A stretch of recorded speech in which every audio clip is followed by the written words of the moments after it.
तर नागपूरमध्ये देखील हा गणेश भक्तांचा उत्साह, मिरवणुका आकर्षक अशा पद्धतीच्या या लाइटिंगच्या झगमगाटामध्ये आता उजळून निघाल्याचं पाहायला मिळतंय।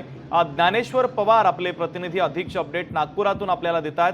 ज्ञानेश्वर, अगदी शुभम दृश्यांमध्ये जे दिसत आहे पाहू शकतो की आपण विद्युत रोषणाईची चकमकाट एक वेगळं मनाला तृप्त करणारी आहे। आणि अगदीच मी आता सध्याला भडकस चौकामध्ये आहे आणि या चौकापासून काही अंतरावरच संघाचं मुख्यालय जे आहे ते या ठिकाणी आहे आणि याच परिसरामध्ये आता सर्व गणेश मंडळांची मिरवणूक जी आहे ते सद्यस्थितीमध्ये जे आहे ते आलेली आहे। आणि या ठिकाणून भडकस चौक परिसर जो आहे तो सध्या विद्युत रोषणाईने झगमगलेला आहे आणि मोठ्या संख्येने गणेश भक्तांची गर्दी या ठिकाणी अखेरचा निरोप देण्यासाठी आणि गणेश बाप्पाचं दर्शन करण्यासाठी या ठिकाणी सहकुटुंब दाखल झालेलं आहे। आता काही वेळातच या ठिकाणी फटाके शोचं आयोजन जे आहे ते करण्यात आलेलं आहे आणि थोड्याच वेळामध्ये तो शो या ठिकाणी सुरू होईल आणि ते दृश्य देखील आपल्या नजरेत आणि आपल्या मोबाईलमध्ये कैद करण्यासाठी गणेश भक्तांची गर्दी या परिसरामध्ये एकूणच पाहायला मिळते।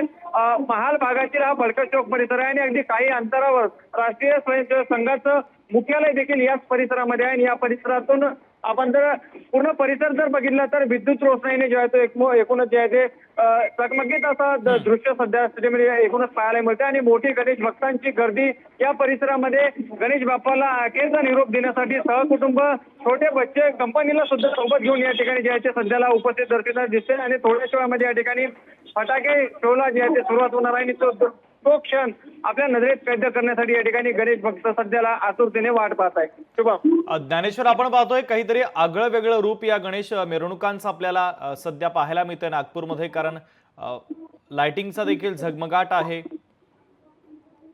अगदी शुभम, आपण जर पाहायला जर गेलं तर वेगवेगळे गणेश मंडळांनी देशभरातील वेगवेगळ्या ज्या संस्कृती आहेत त्या संस्कृतीचा एकूणच देखावा आजच्या गणेश मिरवणुकीच्या माध्यमातून दाखवण्याचा एकूणच प्रयत्न केलेला आहे। यामध्ये विशेषतः नागा साधू असतील, त्याचबरोबर पाश्चिमात्य संस्कृतीचे प्रदर्शन असतील आणि सोबतच पंजाब मधील जे काही भांगडा नृत्य असेल, या सगळ्या पारंपरिक नृत्य आणि वाद्य या सगळ्यांचा एकूणच देखावा दाखवण्याचा आजच्या मिरवणुकीमध्ये एकूणच प्रयत्न केला गेला आहे। कोणताही डीजे सारखा कर्कश आवाजाचा वाद्य जे आहे ते मिरवणुकीमध्ये वापरलं गेलं नसून आपले पारंपरिक वाद्य आणि नृत्याचे सादरीकरण करत जे आहे ते ही मिरवणूक नागपूरमधून काढली जात आहे। ज्ञानेश्वर, नागपुरातील या मिरवणुकांच्या संदर्भातले महत्त्वाचे अपडेट तुम्ही पोहोचवलेले आहेत, तुर्तास धन्यवाद। लोकशाही मराठी ऐका, पहा, जागरूक रहा।